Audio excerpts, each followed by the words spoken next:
전형적으로 매부리가 높은 매부리가 있으면서 늘어져 있고 낮은 편이고요. 매부리를 깎고요. 넓은 콧대를 절골술을 이용해서 모아주었습니다. 훨씬 더 세련되고 깔끔한 이미지로 바뀌는 것을 볼 수 있습니다. 예, 안녕하세요. 예쁜 티 나면 JT 성형외과 김진성 원장입니다. 네, 제가 인터넷에서 남자 코의 중요성으로 언급되는 사진들을 좀 가져왔는데 이렇게 보시면은 대한민국 대표 미남들도 코가 무너지면은 이렇게 이미지가 진짜 많이 바뀌더라고요. 남자에게 코가 그러면 되게 중요할까요? 예, 사진에 보시다시피 우리나라 대표 미남들도 코가 저렇게 낮아지니까 전혀 이미지가 다르잖아요. 그 정도로 남자분들한테는 코의 이미지가 아주 중요합니다. 원장님, 그러면 남자에게 코가 중요한 이유는 뭐예요? 남자건 여자건 우선 코는 얼굴의 중심에 있고 얼굴 이미지에서 가장 많은 부분을 차지하죠. 특히 남자분들은 여자분들처럼 쌍꺼풀을 크게 하거나 눈을 크게 하거나 이런 수술들을 하긴 하시는데 그렇게 많이 하시진 않기 때문에 코에 입체감이 있고 중심이 잘 서 있으면 조금 더 매력적으로 볼 수 있는 중요한 포인트입니다. 원장님, 그러면 여자 코랑 남자 코 성형의 차이가 있을까요? 예, 수술 방법의 차이는 크게 없습니다. 하지만 이제 디자인을 하는데 약간 포인트가 다르죠. 여자분들은 약간의 곡선미를 주는가 하면 남자분들은 직선 스타일이 조금 더 선호되고요. 그리고 코 이마각도요. 보통 100도에서 130도에서 만들어지는데 아무래도 여자분들은 미간 부분을 이렇게 많이 높이진 않지만 남자분들은 조금 더 높이감이 있게 만들게 되죠. 그리고 비순각을 이제 요즘 많이 얘기하시는데 여자분들의 경우에는 95도에서 100도 사이, 남자분들은 90도에서 95도 사이에 있는 것이 가장 이상적입니다. 그리고 여자분들 같은 경우에는 코끝을, 남자분들은 콧대의 높이를 부각시키고 싶어 하시는 것이 특징입니다. 그러면 남자 코 성형 상담 중 체크리스트가 좀 있을까요? 특별히 체크리스트는 없는데요. 사실 이제 남자분들 상담을 하다 보면은 구체적으로 어떤 점이 개선되고 싶은지 여쭤봤을 때 두리뭉실한 경우가 많습니다. 환자분들도 조금 더 수술 전에 디테일한 내용을 상담하기 위해서는 몇 가지 준비하시는 것이 좋습니다. 그런 부분에 대해서 몇 가지 팁을 드리자면 다음과 같습니다. 첫 번째는요, 본인의 코에서 어떤 점이 불만이고 어떻게 개선되고 싶은지 조금 더 구체적인 체크리스트를 만드시는 것이 중요합니다. 예를 들어서 코끝이 둥글둥글하다, 코끝이 짧다, 콧대가 낮습니다. 이렇게 표현을 해주시는 것이 저희가 어떤 점이 문제고 어떻게 개선시키는지 조금 더 이해도 높게 설명을 해드리는 데 도움이 됩니다.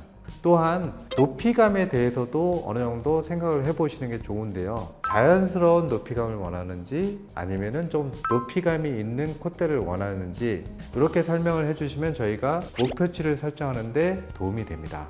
두 번째는요, 그렇게 해도 내가 잘 모르겠다 하시면은 내가 원하는 스타일의 사진을 가져오시는 것도 도움이 됩니다. 또한 싫어하는 스타일의 사진을 가져오시는 것도 도움이 됩니다. 그 사진을 보면서 나와의 차이점 그리고 어떻게 개선시킬 수 있는지 이런 부분들을 비교해 가면서 상담을 받으실 수 있습니다. 사진은 연예인 사진, 후기 사진 이런 거 어떤 걸 가지고 오면 좋을까요? 사진은요, 그냥 편하게 연예인 사진이 되었던 본인이 좋아하는 타인의 사진이 되었던 그냥 편하게 가져오시면 되고요. 좋아하는 스타일과 싫어하는 스타일을 같이 가져오시는 것이 훨씬 더 도움이 됩니다.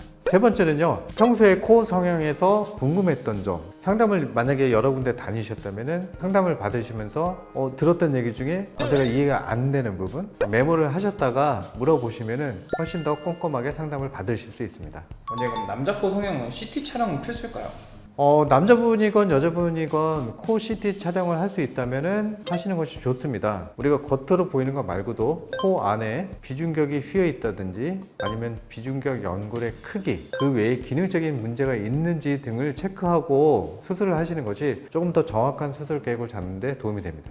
원장님, 그러면 남자 코 성형 대박나는 케이스가 있을까요? 가장 대표적인 거는 콧대, 코끝이 낮은 분들이 코끝과 콧대가 높아지면 전후 차이가 확연하게 드러나면서 가장 효과가 많죠. 하지만 이제 그 외에도 남자분들의 경우 매부리가 있는 경우가 많죠. 이런 경우에는 이 라인이 정리되면 훨씬 더 깔끔하고 정돈된 이미지가 될 수 있는데요. 이거는 케이스를 보면서 한번 설명드릴게요.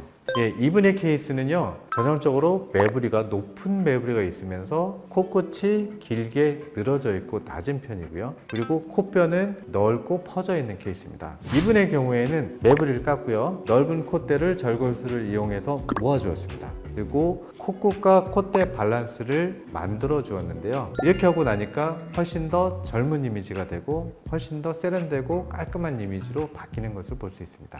원장님, 그러면 남자 코 성형에서 좀 주의사항이 있을까요? 남자분이든 여자분이든 기본적으로 주의해야 될 사항들이 있죠. 제일 첫 번째는요, 금주와 금연입니다. 수술하고 한 달 정도는 금주와 금연을 해주시고, 그리고 무리해서 피곤하지 않는 것이 염증의 확률을 줄이는 데 이제 도움이 됩니다. 그리고 운동에 대해서도 많이 물어보시는데요. 수술 후에 가벼운 산책 정도는 가능합니다. 하지만 힘을 주는 무리한 운동은 수술하고 한 달 이후에 하시는 것이 좋습니다. 또한 충격에 대해서도 물어보시는데요. 예를 들어서 주무시다가 핸드폰을 떨어뜨렸는데 괜찮냐?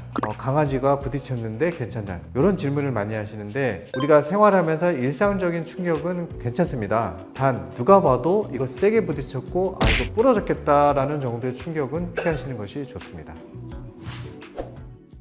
예, 오늘은 남자에서 코가 왜 중요한지에 대해서 알아봤는데요. 오늘 내용이 여러분께 도움이 되었다면 좋댓 부활 부탁드립니다.